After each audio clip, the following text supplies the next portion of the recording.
And hello once again, ladies and gentlemen, boys and girls. Welcome to episode 42 of the Druids Dozen. Yeah, my name's John, known in certain circles as the Rock Druid. And just to remind you, I'm a bit of a radio DJ. I've got a couple of shows. There's the Sunday Rock Show on BCFM Radio, 93.2 FM. That's in the Bristol area, syndicated worldwide on the Rock Radio International Network. And also, I do the Rock Druid Show on astroradio.earth, a internet-based science and music station. So, yeah, basically this is me just dragging records out of my record collection and CDs and waving in front of the camera and just chatting about them for a bit. So without further ado, we'll kick off with, in my opinion, one of the greatest bands on earth. I've dealt with these a few times in this series, but here we go. There is the front. This is Slade's Till Death Us Do Part, all the way back from 1981. There's the front. There is the back with Dave Hill at, I believe, Reading or Donington Festival, standing on top of his speaker stack, conducting the crowds in a sing-song. No, nothing much on the inside, just acquired a plastic sleeve at some point, RCA Records. Now, this is one of Slade's 1980s comeback albums. Well, they never actually went away, they just got a bit obscure for a few years in the late 70s. Yeah, I mean, the story's legend, you know. Slade, massive, big mega stars in the early 70s, one of the biggest glam rock bands, and then kind of they didn't do punk very well. Series of kind of flop albums and a failed attempt to relocate to the States. Came back to Britain, ended up playing at Reading Festival 1980, filling in for, I think it was Ozzy Osbourne, who pulled out at the last minute, and going down an absolute storm and coming back as international rock gods again, which eventually led to them breaking the States, which they had failed to do for most of their career. Anyway, the two albums they released around about the time of their Reading comeback. There was the one that was already out at that time, which is We'll Bring the House Down, which is, I dealt with that on an earlier show, and this followed up hot on the heels of that, striking while the iron is hot. They went straight to the studio and recorded this. And I've got to admit, of the Slade's 80s albums, this is probably my favourite, in my opinion, the best. Right from the opening cut of Rock and Roll Preacher, Glory Hallelujah, I'm on Fire, right through till Knuckle Sandwich Nancy, and till Death Resurrected.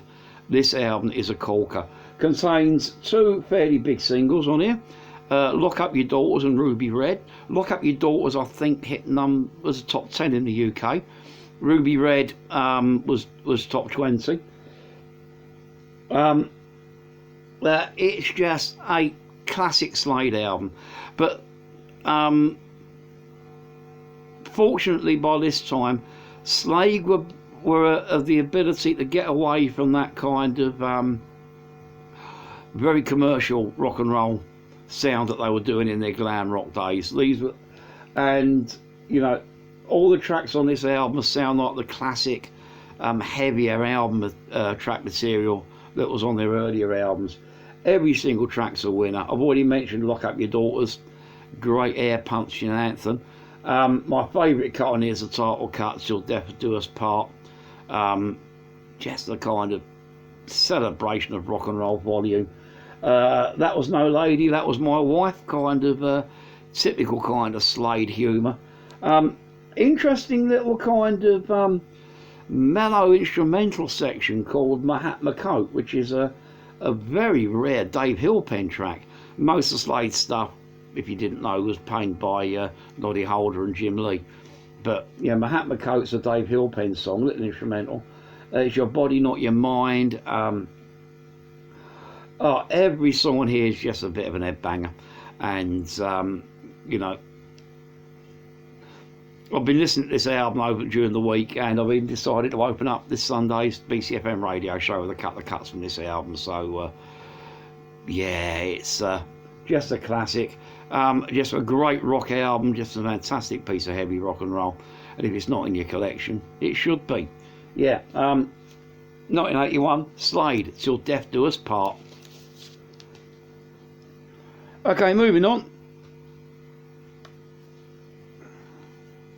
Got something a bit different now. This is Return to Turbo Island by the Surfing Turnips, 2009. There's the front.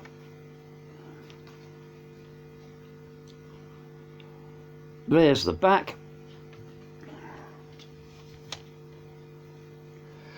Pop this open. There's nothing behind the disc because it's a solid cover. There's the disc itself. Pop out the little inlay card.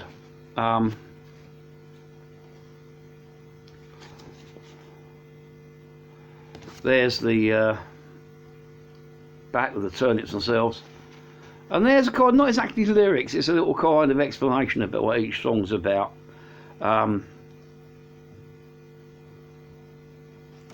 Yeah, now the Surfing Turnips, Bristol band from my hometown here in Bristol. Absolute music punk legends.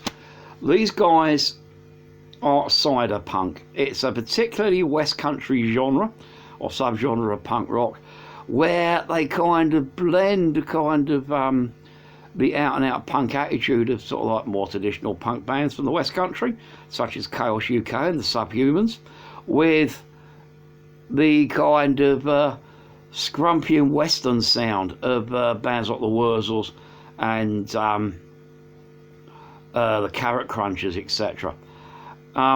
Makes for a kind of sound that is pretty unique to the West Country. There's a couple of bands around this way doing this kind of stuff.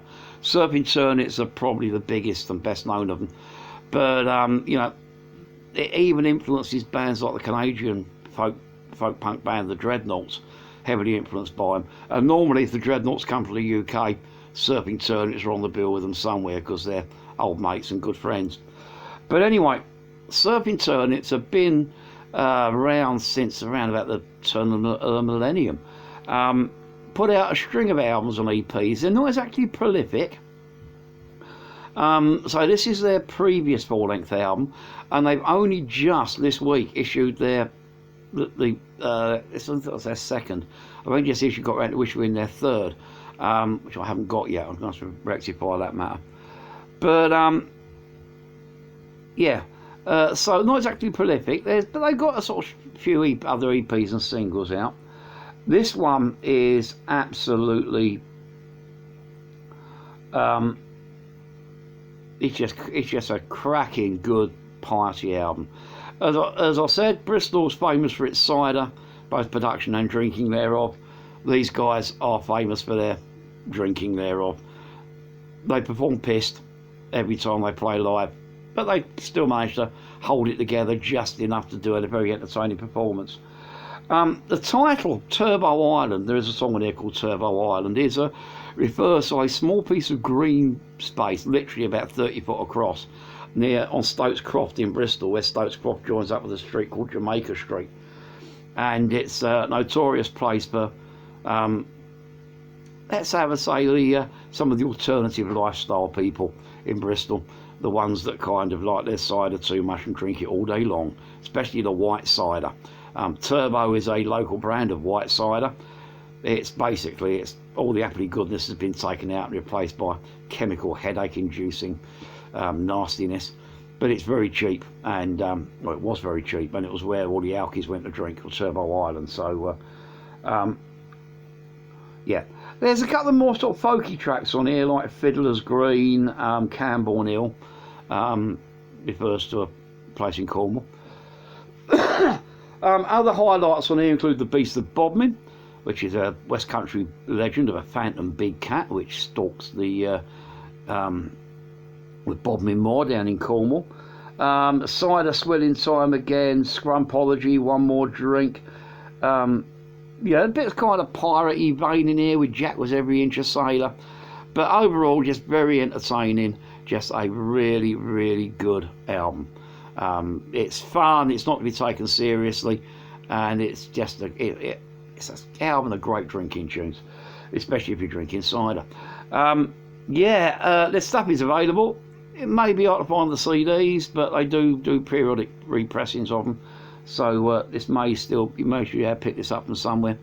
But you know, if you like your punk, if you like your kind of you know, pirate punk and your pogues, folk punk, and if you like the Wurzels, or you know, even sort of like some of the classic Bristol bands like Subhumans, Chaos UK, etc., this will be right up your street.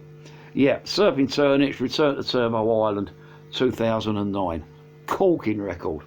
And if you ever get a chance to see the Surfin Turnips live, do so. It's an experience. Okay, next up, we'll have this one. Bit of prog rock for you.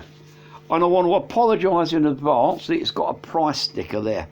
My policy with stickers on album covers is that I normally anything that says contains a hit single or, you know, limited edition, whatever, I normally leave on there. If it's a shop price sticker, especially for a second-hand bargain shop where I got this one from, I normally take off.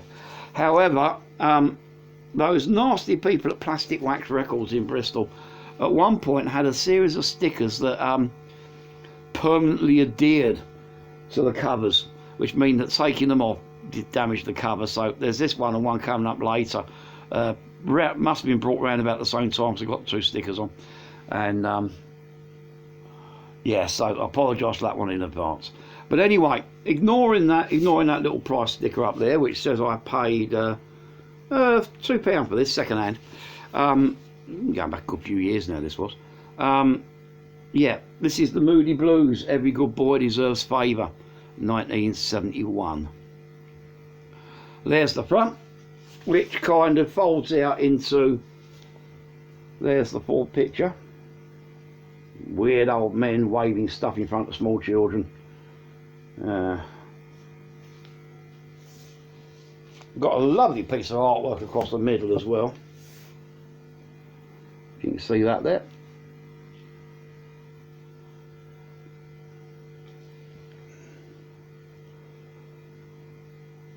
And just a track listing. Yeah, Moody Blues are a band that, you know, for a long time, this was the only Moody Blues album I owned. I've rectified that over the last couple of weeks because I had a request in on one of my radio shows for some early classic prog rock period Moody Blues. So I kind of decided to explore some more Moody Blues albums, treat myself to a few digital downloads of a couple of the earlier albums, and because obviously can't go out to buy CDs and vinyl because lockdown, etc. So been kind of educating myself. So bear with me if I make a few errors, because like I said, I'm on a rapid learning curve when it comes to Moody Blues wides. British kind of prog rock pioneers. You know, they had a couple of hit singles like Go Now and White Shade of Pale. No, that was it wasn't the White Shade of Pale, was it? Oh, I can't remember. Anyway, they had a couple of hit singles back in the late 60s. And one of the bands that kind of laid out the template to become prog rock. I mean, these guys were, along with King Crimson, these guys were some of the earliest pioneers of the genre. Yeah, they carried on. I think they're still going under various kind of guises, but overall did some pretty good albums. This one is all right. I've got to admit, I'm not finding them as accessible as, say, like I'm also exploring Barclay James Harvest as well, as another listener recommended, but I'm not finding these as accessible as Barclay James Harvest, but it's still quite enjoyable. And this album, I'm pausing for that because I'm more familiar with this one, it's pretty good. You know, you got the opening cut, the rather epic rambling procession. After You Came, which I believe was one of the singles on here. The Story in Your Eyes. My favourite cut on here is the closer, My Song. Beautiful kind of quite atmospheric drift away little number. Overall, making for a pretty good record. So I will continue to explore the Moody Blues. I would recommend it if you like your prog, although I can't say that this is their best album, because I've yet to kind of really dig into some of the others and compare and contrast. But you know, if you like your prog, you could go worse than giving this one a try. And I'll report back to you in a few weeks when I've acquired some more physical copies of Moody Blues albums, and I'll talk about a bit more then, hopefully with a bit more insight. So yeah, 1971, Every Good Boy Deserves Favour by the Moody Blues. Okay, next up, I feel quite sad pulling this one out. This is Back to Abydos by American prog rockers Anubis Spire. Yeah, a bit more prog rock. Because, okay, I never actually met the guy in the flesh, but we became quite good internet buddies. Bill McKechnie, the founder member of Anubis Spire and the guitarist, sadly passed away last week of a COVID-related illness. You know, I've lost 8 people now, family, friends, and good sort of close neighbours to this horrible, 9 I think with Bill, virus.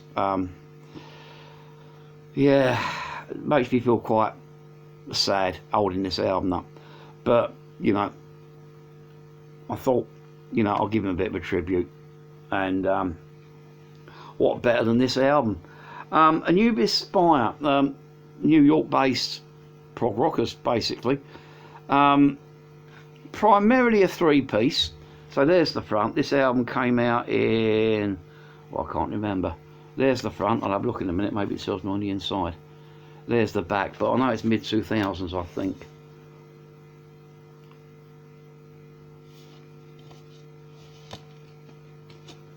No. There's the disc.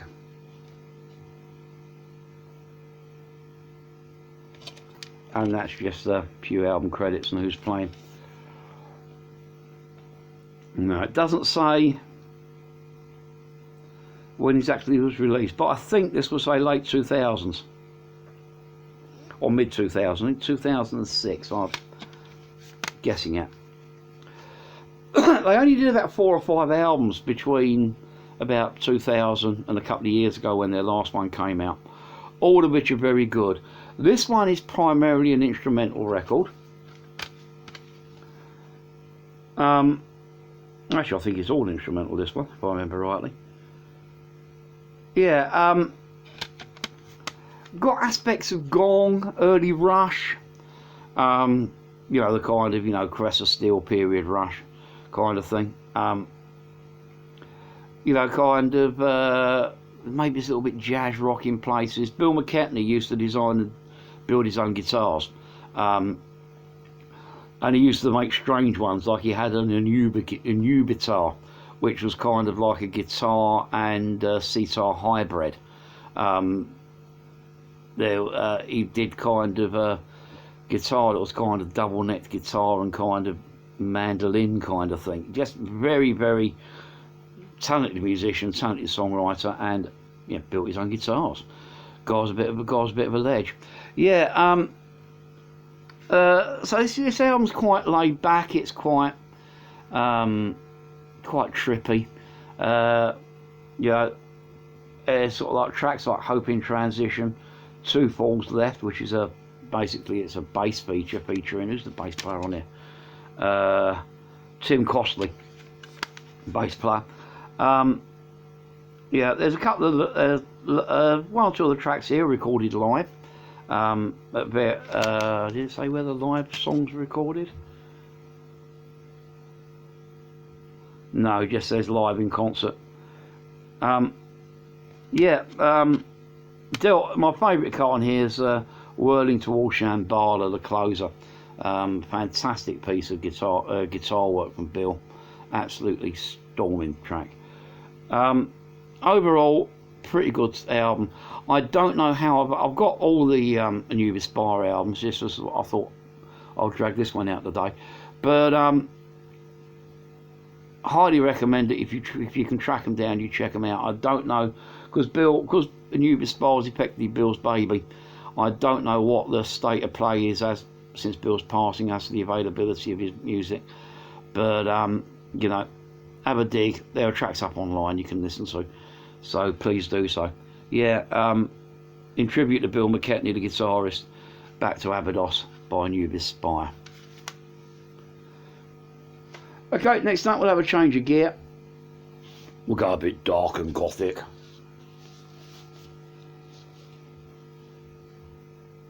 Yeah, this is Bauhaus, Kick in the Eye at the Waiting for Satori EP. There's the front, 1981 again, I believe. Was it 82? I think the EP was, because the Kick in the Eye was originally a single the year before. There's the back.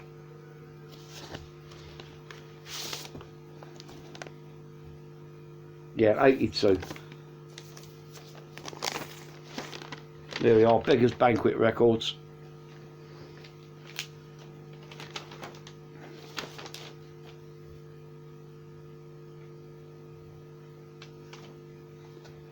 Now, this is sort of Pete Murray and his boys, probably obviously best known for a couple of singles they had out. You know, there's the famous Bela Lugosi's Dead, wonderful kind of 9-minute atmospheric goth workout, and they had a couple of hits with a couple of covers, Bowie tracks and I think a T-Rex number, I can't remember which one, but they had kind of a couple of hit singles and a few other cuts that dented the UK charts, like Terror Couple, Kill Colonel, etc. Goth rock pioneers. These are one of the first pure out and out goth bands. You know, dark clothing, eyeliner, sort of like minimalist soundscapes and very deep vocals. And so this EP spun off from Kick in the Eye, which was off, I can't remember the name of the album. I looked it up earlier, but I can't because my notes are on my tablet, which I'm filming on, so never mind.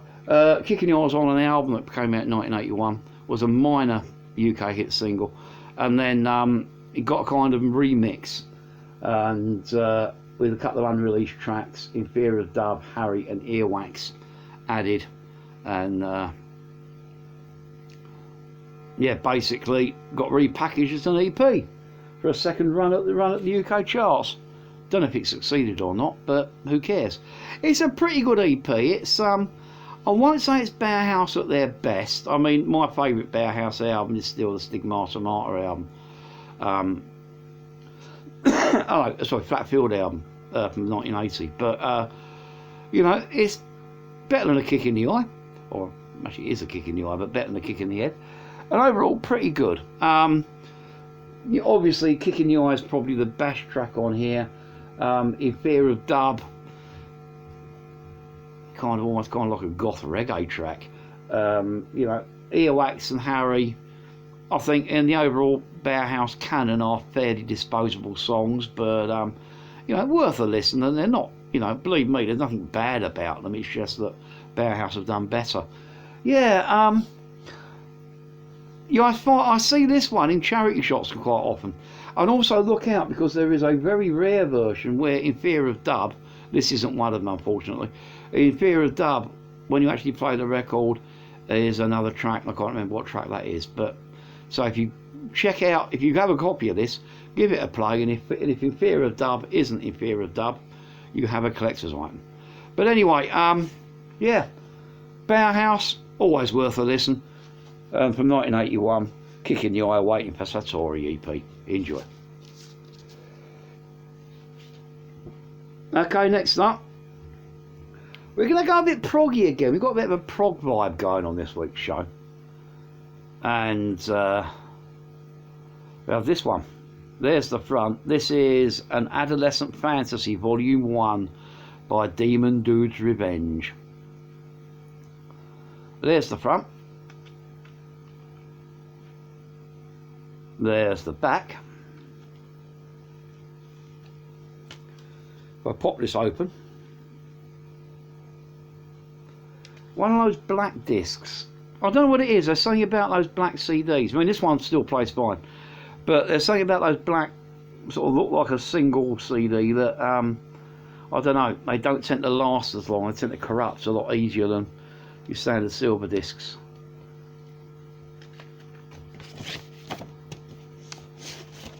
Pull this out.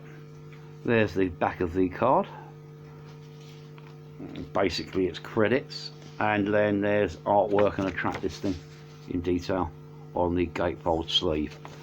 Now, Demon Do's Revenge are basically a solo project formed by Steve Watts, the former Demon keyboard player. And if you look at the cover very carefully, it mirrors in kind of cloudscape the and very, very faintly in the background, the cover of Demon's British Standard Approved album, which was Steve Watts' first joint out with Demon. When Mel Spooner, the Demon guitarist, died, he became Dave Hill's writing partner and co-responsible for a string of classic Demon albums, including Taking the World by Storm and Blackout. Sorry, really good albums. On this one, he left Demon for various reasons in the early 90s. Demon is still going strong, and but done a bit. Steve Watts did a bit of session playing, but decided to put together this little project. String of different various people on here. A lot of these names mean nothing to me. They probably might mean something to you. Sarah Barron, electric violin. Grant McKay Gilmore on drums. Let's have a look there. Andy Wells on guitar. James Stilt on bass. Lots of other people. It's kind of people kind of coming in for one track, but Steve Watts on keyboards, vocals, accordion, and sort of like drum programming, etc. Constant throughout. The album is pretty damn good. Highlights on here include The Messages, Brimstone and Treacle, The Glorious Pretension of Being, kind of bit of an epic suite in 3 parts. Tea Cozy Mong, which is about kind of waking up when you're all monged out and a nice cup of tea to wake you up. The Slicer, which is a bit of a kind of a rocker. It's got all the spirit of those classic late 80s Demon albums on it, and but it's also got a kind of more of a kind of Steve Watt thumbprint, bang, right in the middle of it. It's pretty good. I don't know if they ever got around to releasing this. This was volume 1. I haven't spoken to Steve for a good few years, and he was telling me that there was a volume 2 in the pipeline. Whether that ever materialised, I don't know. I should have to contact the guy and find out. But overall, this is pretty good. If you can find a copy, you can do yourself a big favour and get it, especially if you're a fan of Demon themselves, because this is almost like a lost piece of the Demon canon, and it's definitely Demon related. So yeah, I'd recommend that you go and track it down. Yeah, an adolescent fantasy, the Demon Do's Revenge. 2009, I think this was. Yeah, 2009. Okay, next up we're going to come back to Bristol for something very, very bloody obscure these days. Here we go. This is My Beautiful Monster by Weota. There is the front. 1996 on Cat Shaker Records. There's the back. Pop this open. There's the disc.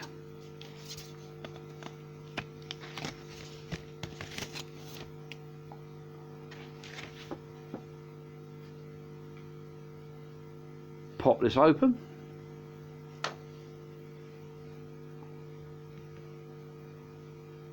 And that's basically its best credits.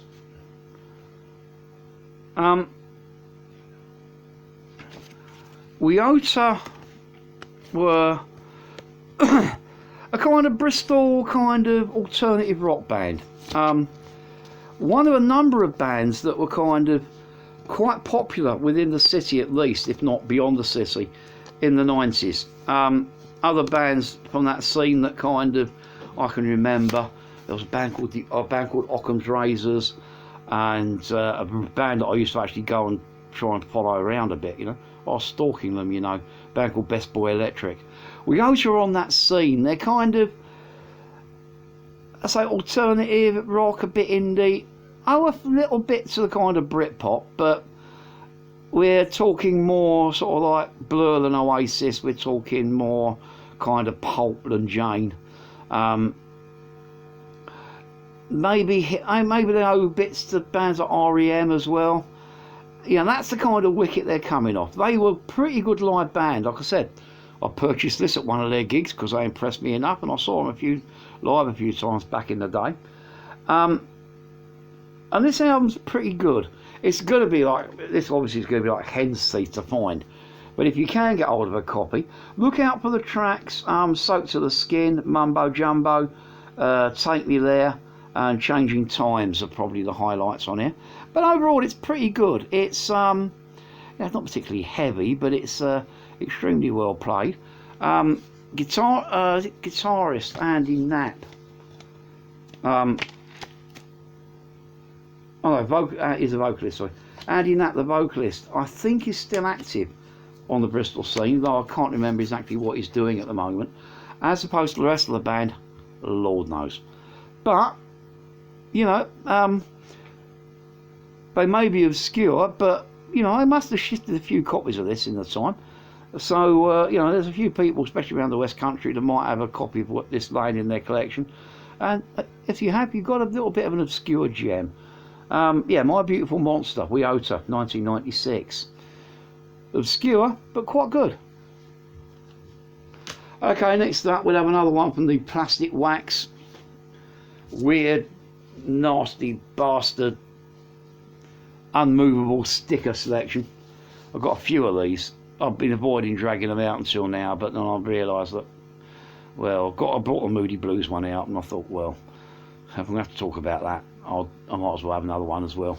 So I dragged this one. This is Danger in This Game by Glory.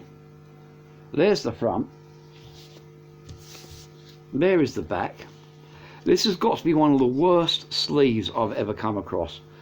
It's like,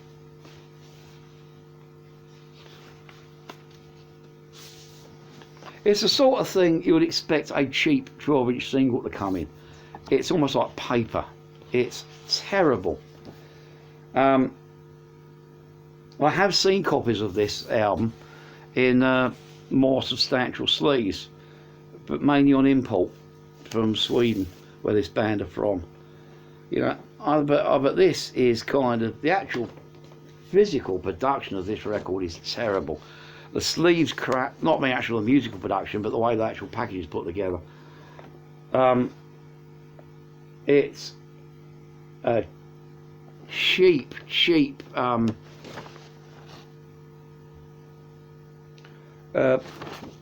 paper thing. Got some Petersburg. It's all in Russian. I wonder whether this is a bootleg Russian production edition. This one, I don't know. If I have, yeah, I just realised all the credits for that are in Russian. Maybe that would explain it. While it's a cheap and nasty production, because this album came out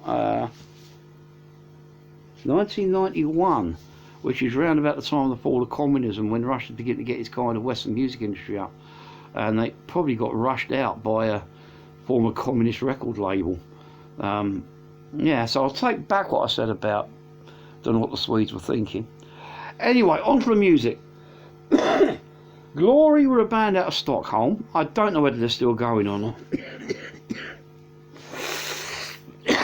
1 minute.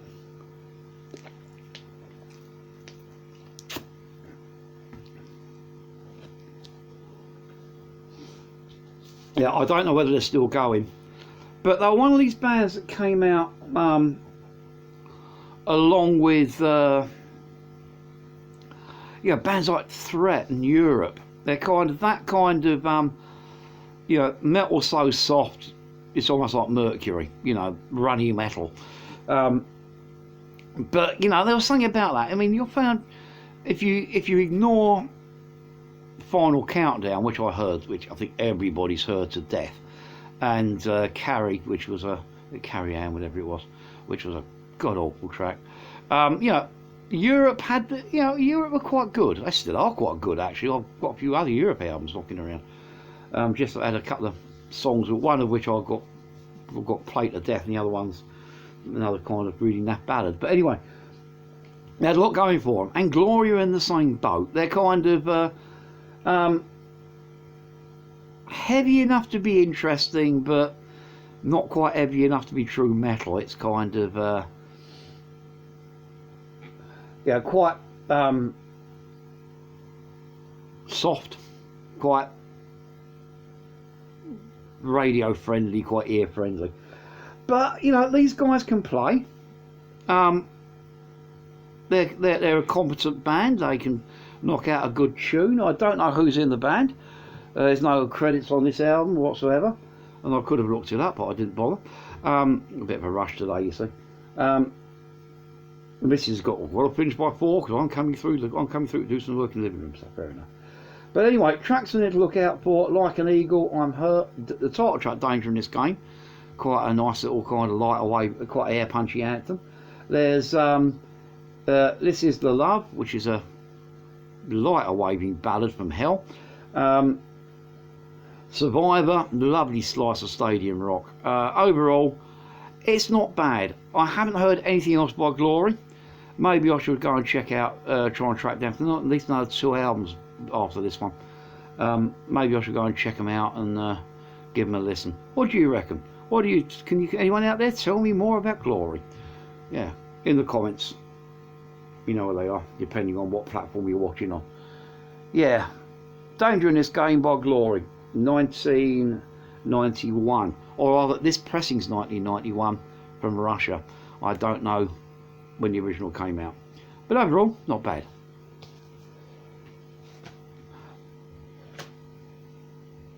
Okay, next up, live album time and a bit of a classic.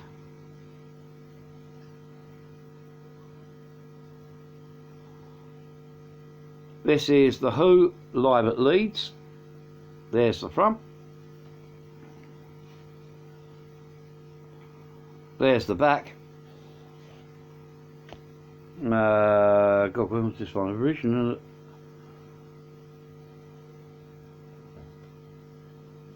Oh, I can't remember when this originally came out. 70, 71, around about then.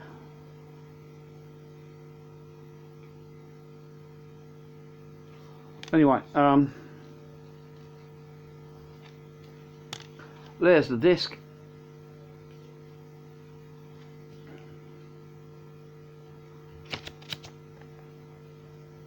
Actually, if I pull this booklet out here, because this is a extended edition CD reissue. Recorded at the Leeds University, 1970. So obviously it was 1970. Yeah, there's a whole kind of massive in detail sleeve notes.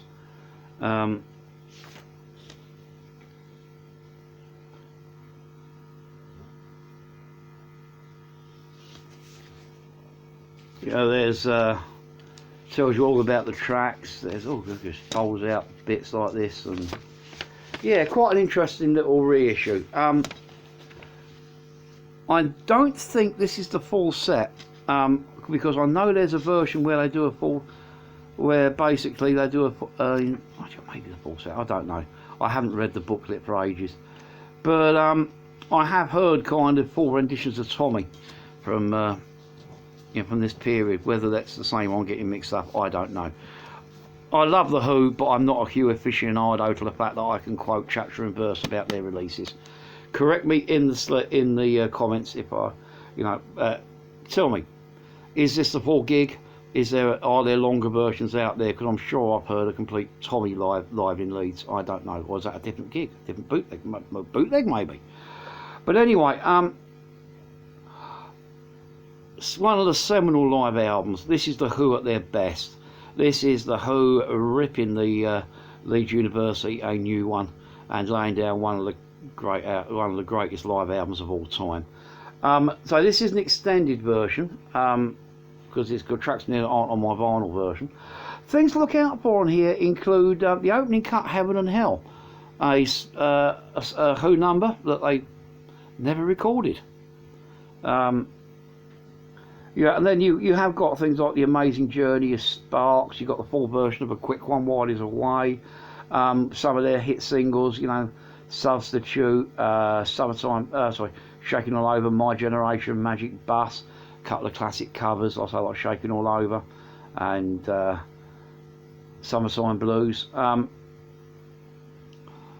You know, what isn't there to say about the Who? You know, you've got Roger Daltrey, one of the greatest rock vocalists of all time. Pete Townsend, he's not a world's greatest lead guitar player by a long shot, but God, can that guy churn out a riff. That guy's fantastic rhythm guitar playing. You know, and rhythm guitaring's a black art that kind of isn't given the credit it needs to, you know, to actually drive a riff and chop around a riff and that. It's a thing that Pete Townsend's genius at. All held together by, you know, you got Keith Moon's mauling the drum kit. Very messy, not exactly in time, but damn effective. All held together by John Entwistle's, you know, kind of rock solid and quite genius bass playing. Making for probably one of the perfect rock and roll bands, and this represents them at their height. Yeah, recommend. Who fans should have this already. Good rock fans of good rock should have it already. If not, please add it to your collection. And as far as people that collect live albums are concerned, this is an essential. Yeah, 1970 Who live at Leeds. Cracking record. Which is more than I can say for our next one. But there is a story behind it. Yeah, this is 1978's Love Beach by Emerson, Lake and Palmer. There is the front.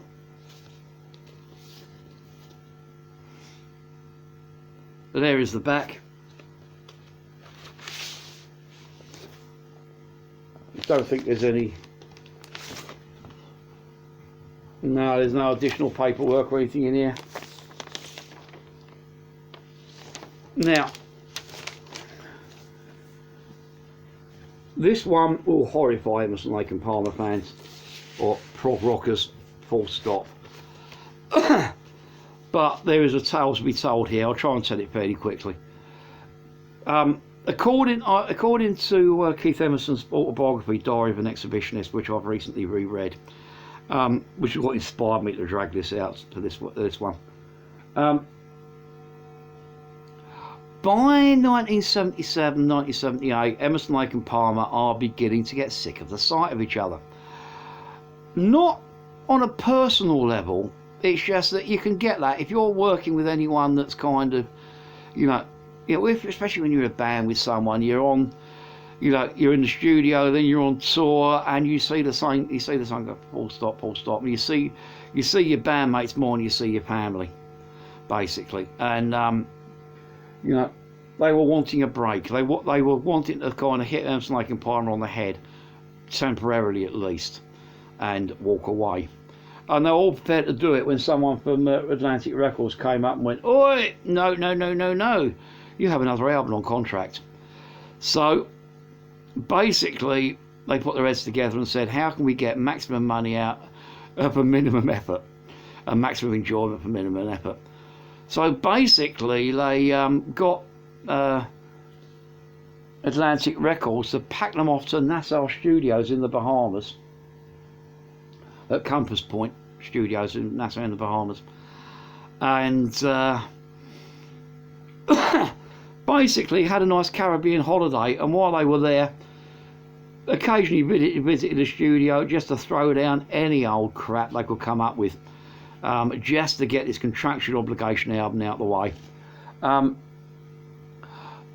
Keith Emerson even said that the album cover, looking like a bad disco band standing on a Caribbean sunset, was just something done on the spur of the moment, minimum effort, minimum cost, just so they could get this album out of the way and go their separate ways. Yeah, they reformed 10 years later. Well, actually came together with Emerson, Lake and Power, didn't they, because Carl Palmer wasn't available at the time, but originally. But yeah, they did come back, but not for a while, because they had other projects to pursue. Carl Palmer did Asia, and there was solo stuff, and Greg Lake and Keith Emerson. But Keith Emerson also doing a lot of soundtrack work, of course.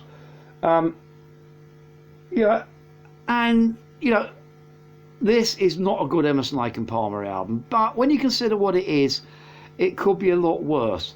It may be slapdash, it may be recorded in a hurry, it may be designed to be a throwaway record, but overall, these guys are still three talented musicians, and even when they're not trying, they're still doing stuff that's part listenable. I mean, the second side is a epic suite called Memoirs of a Officer and Gentleman, and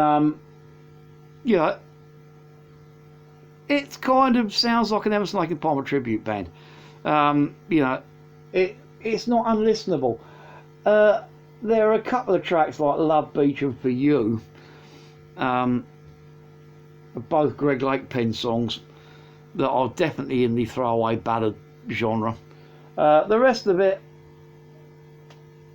not bad. You got Rodrigo's Canario, which is a lovely piece of guitar work played by Keith Emerson with a bit of a kind of Lake and played by Greg Lake with a bit of Emerson and Palmer back into it, which is quite listenable. And a track called The Gambler, which is probably one of the other kind of tracks that manages to drag its head up above the mediocrity. Yeah, not a great album.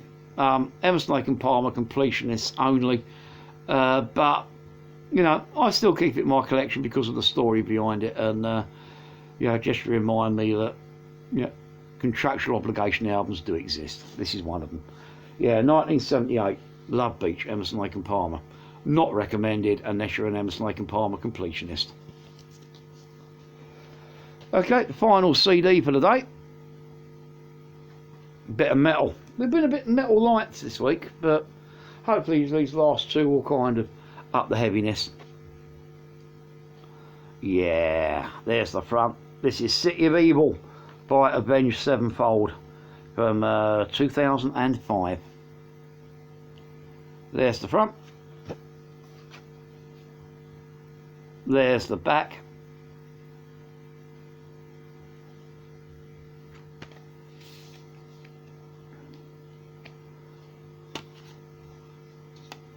There's the Avenged Sevenfold winged skull motif behind the disc.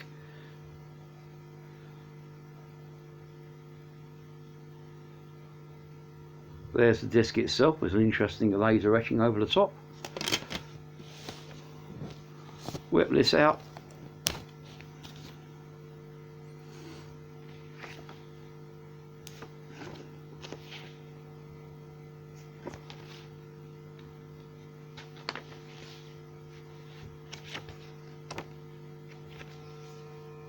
Now, lyrics, the occasional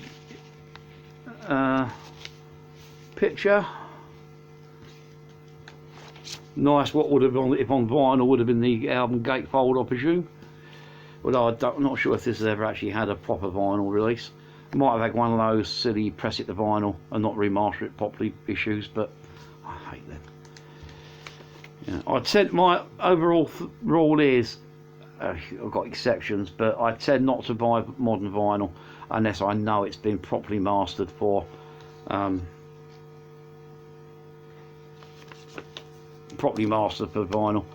If it's been recorded digitally for digital, I'll get it on digital, either MP3 format or CD.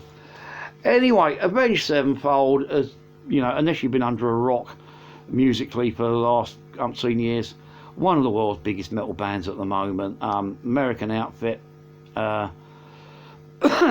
along with bands like Machine Head, Lamb of God, Killswitch Engage, you know, leading lights on the current US metal scene, and overall a band that I avoided for ages, because the only track I'd really, you know, back in the day, I'm really kind of, where was that? I'm Your Nightmare, which was on Kerrang FM every 2 minutes and drove me up the wall. But when I started doing the radio shows in, you know, seriously, sort of like late 2000s, 2006, I've been doing about 10 years before, but up until then it was mainly classic rock. I started joined BCFM and started doing a more kind of contemporary slanting rock show, because my colleague Andy Fox does the classic rock far better than I can. I started kind of exploring the bands like Avenged, Sevenfold, Machine Head, and began to realise there was more to them than I thought. They're actually quite good. This album is actually quite good.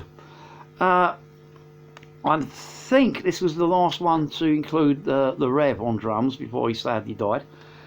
But you know, again, correct me if I'm wrong, because I'm dealing with a band that's really out of my genre here, out of my expertise, so I may be, you know, getting me wires crossed. But anyway, the drummer on here, the Rev, died after this album was recorded at some point. But this is pretty good.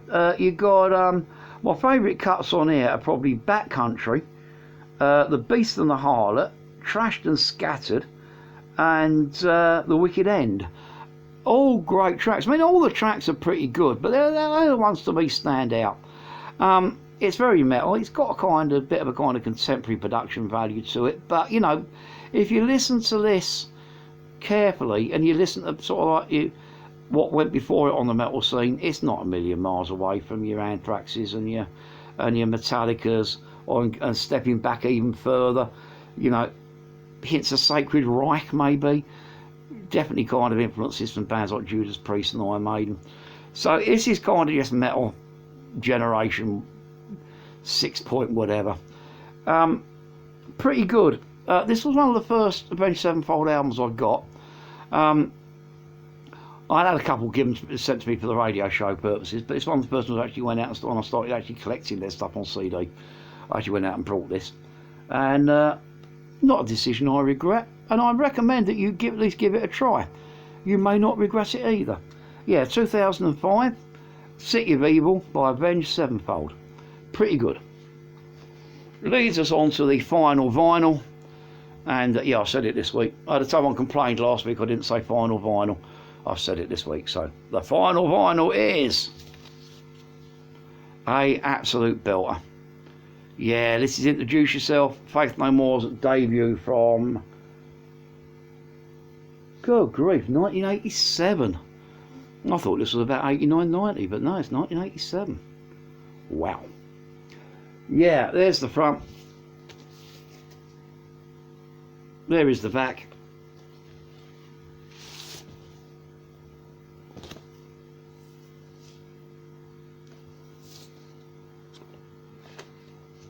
Right, you've got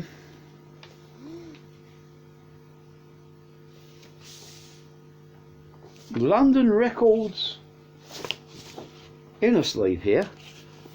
And you don't get that much these days. Advertising other stuff on here, including some pretty good albums by the Rank and File, the Blasters. Who else have I got? Who else do I know on here? Oh, Violent Femmes, Los Lobos, the Del Fuegos. Yeah, all pretty good stuff. And then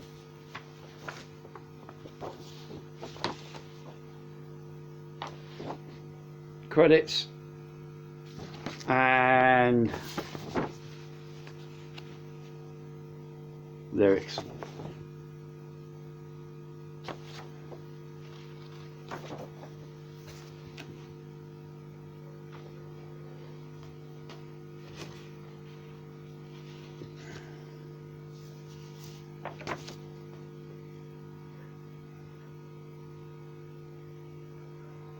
Right, now this is, as far as I'm aware, the only album to feature original vocalist Chuck Mosley.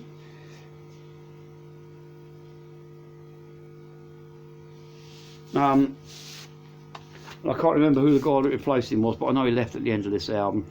But, you know, it's still a great Faith No More album. The first three Faith No More albums, this one, no, I can't remember, what's it called? One from Out of Nowhere, an epic on it. That one, and Angel Dust, I think are storming. Some of their later albums I can take or leave, mainly because I think they lost a bit when Big Jim Martin, the guitarist, left. But, you know, that's my personal taste. I have had, if you're watching this, Dan, well, I know we've had debated this quite heatedly in the past, but it's just a matter of personal taste, really, isn't it? Now, Faith No More, if you don't know, they were kind of one of the pioneers of that kind of, you know, one of the first kind of bands that were taking metal and also kind of adding in bits like a bit of rap, bit of funk, you know, getting a kind of cross-genre eyes kind of thing. And like I said, they exploded onto the scene with this album back in 1987, and I can remember listening to this when it came out and absolutely being blown away by it. Absolutely storming record. And I played it because I've got this on the CD as well, an extended CD version with some extra tracks. I played this on CD the other week, and the other day, sorry, and it still blows me away. Absolutely corking performances all around.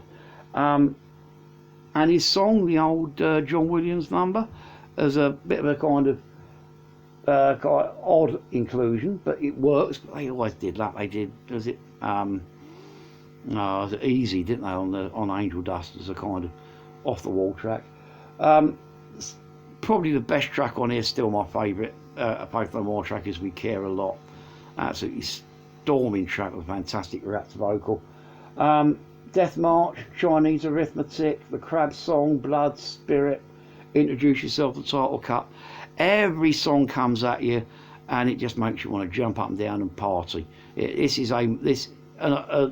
when I DJ'd, done club DJing and that in the past, you know, most of the tracks off here are guaranteed floor fillers, especially We Care a Lot. Yeah, just a corking album. Groundbreaking as well, because like I said, you know, not mixing genres the way Faith No More were doing was not very well known in the metal scene back then. But you know, these are one of the bands that made it acceptable to kind of incorporate things like rap and that into your song. Yeah, I know that some of you will be complaining that indirectly this led to the rise of new metal, but you know, sod it. I mean, if you don't like it, don't listen to it. You know, I don't mind a bit of new metal from time to time, and a lot of people like it. So, yeah. So, yeah, so that's it. Faith No More, Introduce Yourself, 1987. My missus had just sneaked through to get the tea on, so that's my cue to wind up. So, do you want to come and say hello? There's the missus saying hello. Yeah. Yeah, so Faith No More, Introduce Yourself, highly recommended to anyone that likes a bit of good music. So that's it for this week. So do you agree with me? Do you disagree with me? Comments down there on YouTube, going to be over there on Facebook, and yeah, agree with me, disagree with me, let's get a conversation going, let's talk music. So until next week, peeps, I loves every single last ones of you, and I'm out of here. Bye.